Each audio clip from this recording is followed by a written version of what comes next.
Ce numéro d'Éclat de lire vous est présenté par Il Vesuvio, restaurant pizzeria napolitaine, la tradition italienne à Thonon, Annemasse et Douvaine. Ce numéro vous est également proposé par la librairie Birman Majuscule, votre espace culture et loisirs à Thonon et dans la zone commerciale d'Antilles.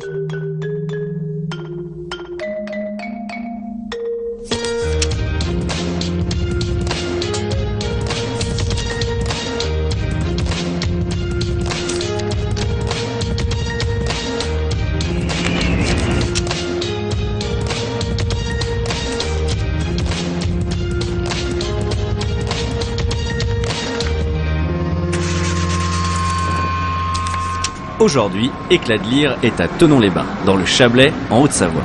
L'équipe fait escale à Saint-Joseph, l'un des 4 collèges de la ville. Ce collège privé sous contrat avec l'État est sous tutelle lassalienne. L'établissement vient de fêter son 100e anniversaire.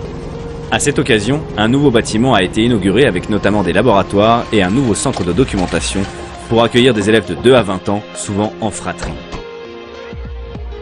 Dans ce 4e épisode d'Éclat de lire, ce sont Marie et Maxime qui nous présentent un coup de cœur littéraire.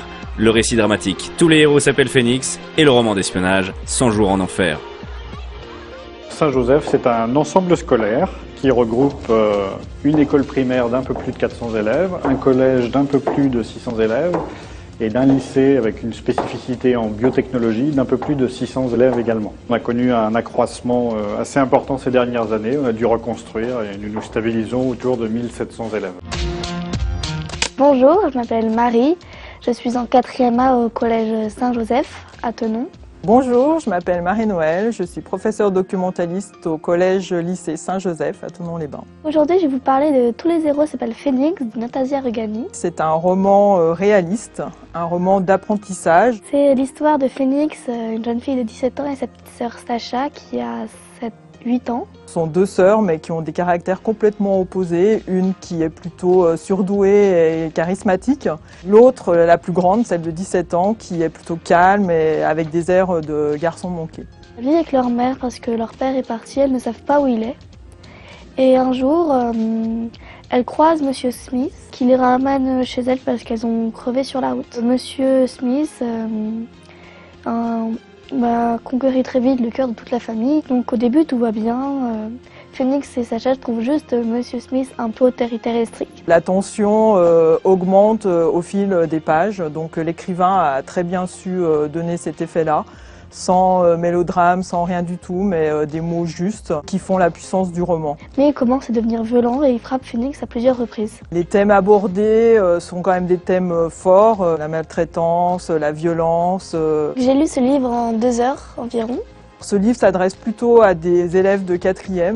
J'ai 2 amis qui l'avaient déjà lu puis qui m'ont conseillé, donc je me suis dit bon je vais leur faire confiance et je l'ai vraiment adoré. Le roman est également truffé de références de livres, de films classiques, d'artistes. Et la fin elle est bien puis... Non vraiment j'ai beaucoup aimé ce livre, enfin, je pourrais dire qu'un seul conseil, il faut le lire. Finement écrit et particulièrement frappant, Tous les héros s'appellent Phénix met en scène 2 sœurs violentées et tyrannisées par un charismatique et séduisant professeur d'anglais devenu parâtre.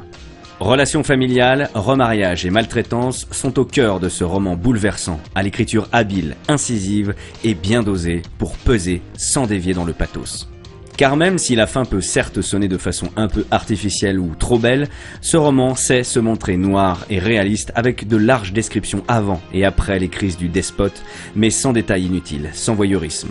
Le lecteur n'est ni gêné ni mal à l'aise, il subit cet ouvrage intense dans un juste équilibre. Ce livre a reçu le prix départemental des collégiens de l'Hérault et le prix Sésame de Saint-Paul-Trois-Châteaux. Enfant, Nastasia Rugani aimait à la fois les gros romans et les insectes. Avec le désir d'effacer les cauchemars, elle décide de devenir neurologue quand elle découvre qu'il est possible de vivre avec ses démons en les couchant sur le papier. La Parisienne s'oriente alors vers la Sorbonne pour devenir écrivaine. Tous les héros s'appellent Phénix et son 2e roman, le premier pour un public adolescent.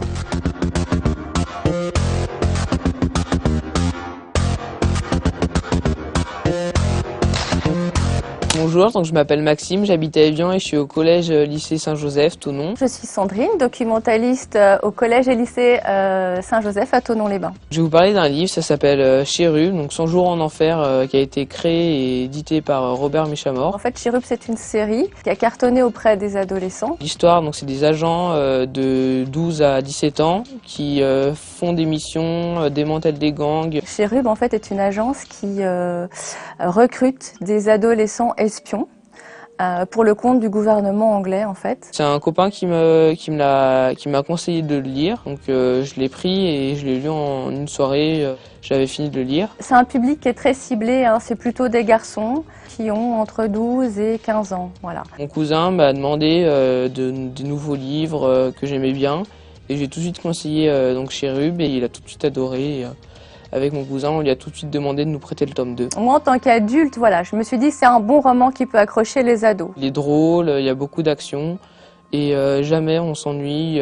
C'est toujours des nouvelles missions très différentes les unes des autres et donc c'est pour ça que ça m'a aussi beaucoup plu. Les personnages n'ont aucun complexe, donc ils sont très à l'aise, donc ils peuvent réussir là où les adultes échouent et ça leur plaît, je pense.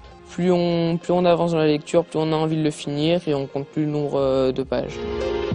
100 jours en enfer est le premier tome d'une saga imaginée dès 1999 par Robert Muchamore, inspiré par son neveu de 12 ans. Ce premier livre est rapidement un succès et la saga donne lieu à un prequel et à de nombreuses déclinaisons et histoires bonus. Un film est également en développement. Muchamore est un écrivain anglais reconnu comme l'un des meilleurs auteurs d'espionnage pour la jeunesse. Publié en 27 langues, ses ouvrages se sont vendus à plus de 8 millions d'exemplaires. C'est après une carrière de détective privé que Robert Muchamore, influencé par les enfants espions de la Seconde Guerre mondiale, invente la section secrète du MI5 Chérub, réservée à de jeunes orphelins. L'auteur se consacre désormais à une série intitulée Rock War, qui se déroule dans l'univers des groupes de musique d'adolescents.